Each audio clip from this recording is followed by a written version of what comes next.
It's the sports. You might fall off the wagon in the next 10 minutes. It's about bringing talent. It's not about all the flash and glitz and glam. Not your average sports talk show. The Sports Kings. This is NFL legend, work done. This your boy D. Howard, a.k.a. Superman. I'm Jerome Bettis, the bus. It's Cam Newton. That's the boy already. This is NCAA, and I'm down. Tell us Fred King's back. That's right. Sports Kings are back for Wednesday, for the Wednesday edition of the Sports Kings podcast, trying to help you get over that hump. I am Big Mike. Got my partner Rob Calloway with me as always. We're being heard via Spreaker.com. Mike. SPREAKER.com. Tell a friend. You can also find us on Twitter, Instagram, and Facebook, all three at Sports Kings Live. You can email us any long-form comments, questions, concerns you may have. If you or anyone you know might be interested in sponsoring any portion, hour, or segment of the show, email us as well at sportskingslive@gmail.com. I don't know. Today's Wednesday, halfway through the week. Not a lot going on today. I don't know. Rob, what's happening? Oh, man. Well, if you're in the ATL, look like it's about to be a rainy night in Georgia. That's for sure. It rained a little bit earlier today. I just walked in the house. I went outside for a second to walk back in. It was starting to come down a little bit. So, just getting ready for the Hawks tonight. Of course, the Hawks and Orlando Magic kicking off this evening while we're recording. So, a lot of LeBron conversation going on, but I'm sure we'll get to that. Yeah, eventually, maybe. I don't know. We'll just play it by ear. I got some things that are, on the old bird, as usual. I don't know if anything's like totally pressing, but there was one thing I saw today that made me think about you. When I was just checking the wire around, I guess it was about noon today, and I saw that the former center from the University of Michigan called it quits. Yeah, Jack Miller. Because he said that he just wanted to walk away, in good health. But from what I was reading, his brother was forced to have to quit playing college football because of concussions that he sustained in high school. So, I know we've been talking about that, so that really caught my eye. Oh, don't worry about it. Game's safe as safe as it's always been. Go ahead and take a drink, everybody. That's our little drinking game. Every time you hear that phrase or a phrase like that, the game's as safe as it's ever been, or the game couldn't be safer. Go ahead and throw whatever you got back. If you're a kid, throw your Kool-Aid back or your juice box. If you're an adult and you got some Crown or some whatever in your hand, go ahead and toss that back too. That's our little drinking game. And eventually, the NFL say it so much, everybody will be hammered drunk. Tomorrow, the Sweet 16 starts, so that's going to be pretty awesome. Getting to some real basketball. As far as tomorrow goes, the 26th, you got Kentucky, West Virginia. Got a couple kids from West Virginia talking a little smack, talking about these Kentucky boys are going to be 36-1 after tomorrow. Yeah, I'm from Missouri, homeboy. Show me. Notre Dame and Wichita State, my man. Fred VanVleet will be back on the court tomorrow. Wisconsin, North Carolina. Every time I try to think of that boy's name, now I can't think of it again. Gee whiz. The big white kid from Wisconsin. I know I got to be more specific, but what is his name? God, don't tell me. Do not tell me this boy's name, because I've been saying it all day. God,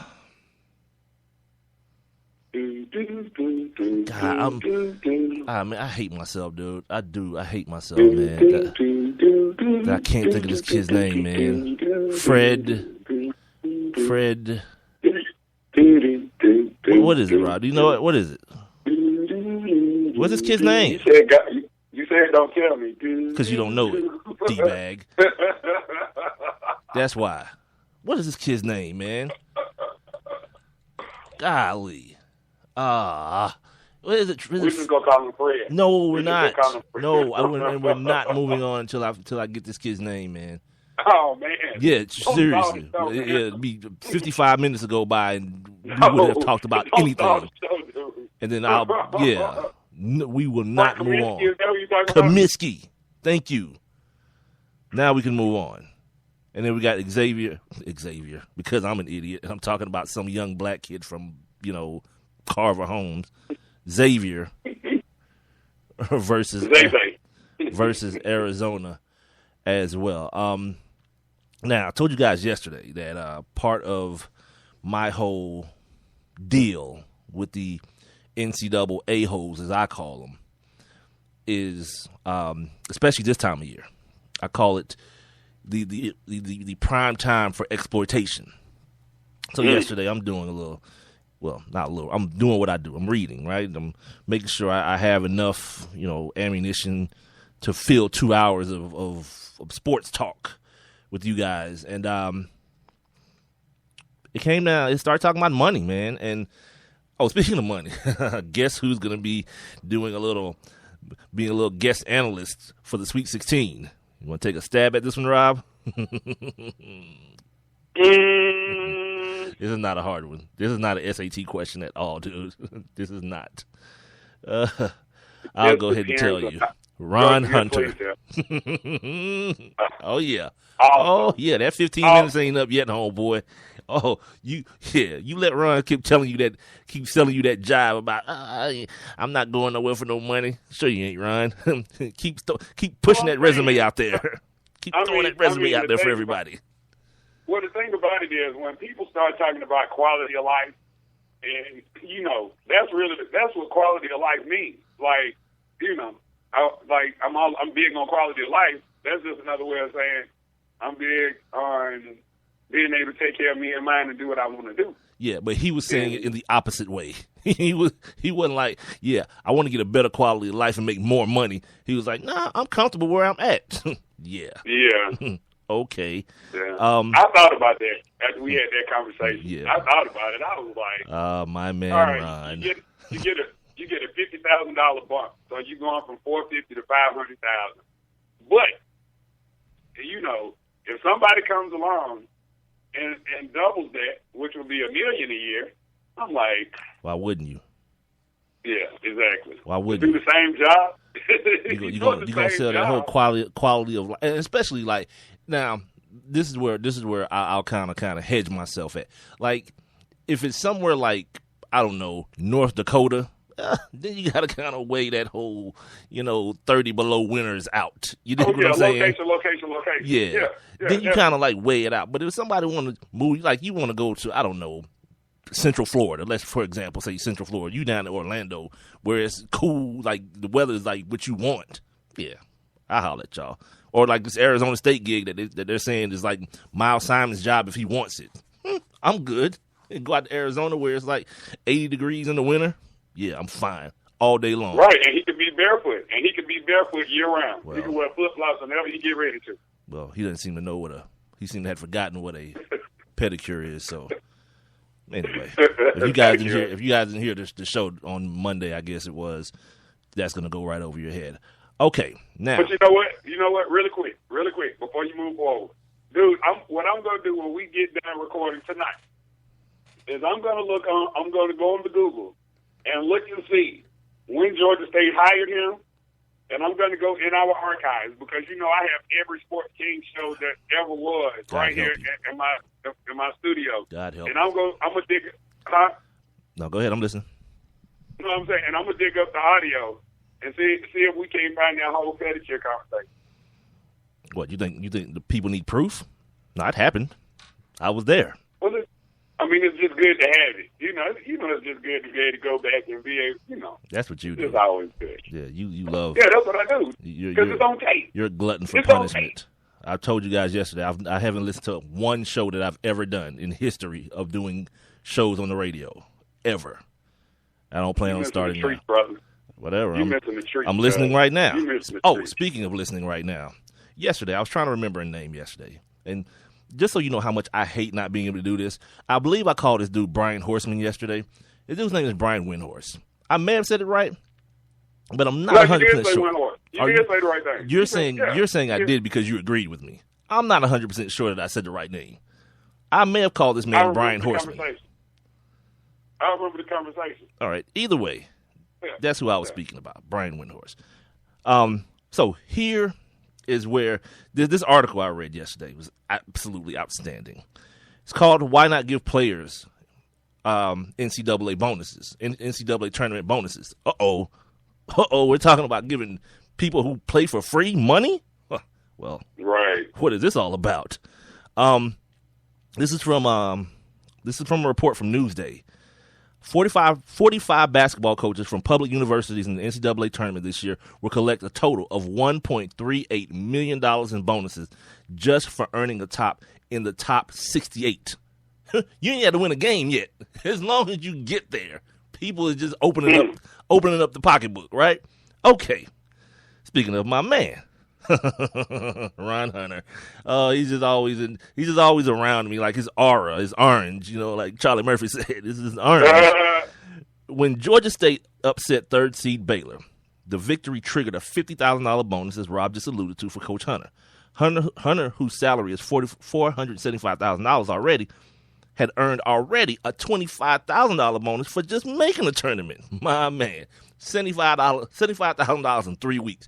Yeah, it ain't a bad living if you can get it, homeboy. The highest bonus for qualifying this season's tournament went to University of Texas coach Rick Barnes, who received a $125,000 payout. What? My man. To get put out in the first round? My effing man. Oh, my God. It goes on. Louisville's Rick Pitino is paid $3.9 million in annual salary, and he gets a $50,000 bonus for making the Sweet 16, another $50,000 for reaching the Elite Eight, and $75,000 for making the Final Four. If the Cardinals win the championship, Pitino earns an additional $150,000, which could bring his NCAA tournament bonus total to $325,000 for how long's the tournament? 4 weeks or 2 weeks? 3 weeks? What is it? 3 weeks? That's $100,000 a week. That's dope money, cause yeah, that's good trapping Nucky Barnes money if you can get it. Where are we at? Others like West Virginia's Bob Huggins, who we'll see tomorrow against the University of Kentucky and Coach Cal, has collected $155,000 in on-court performances this year, including $40,000 for reaching the Sweet 16. Wisconsin's Bo Ryan will get $50,000 for his trip to the Sweet 16. Wichita State is paying Greg Marshall. This is Wichita effing State. Wichita will pay Greg Marshall $96,000 for beating Kansas in the second round. Almost 100 G's for one night's work. On the back of a bunch of 20-year-olds and 19-year-olds. Yeah, good for y'all. All these coaches that want to run around here and holler out, you can't pay the players. It'll destroy amateurism. What are you doing to amateurism? You seem to be professionally cashing in, big time.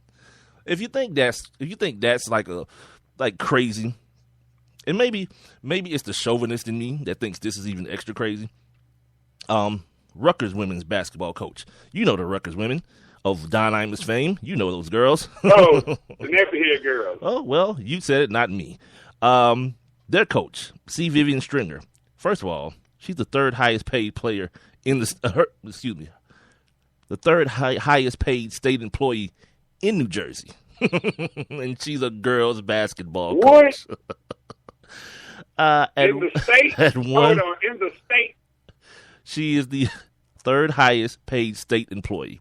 The third highest person paid by the state of New Jersey. And her salary is $1.6 million.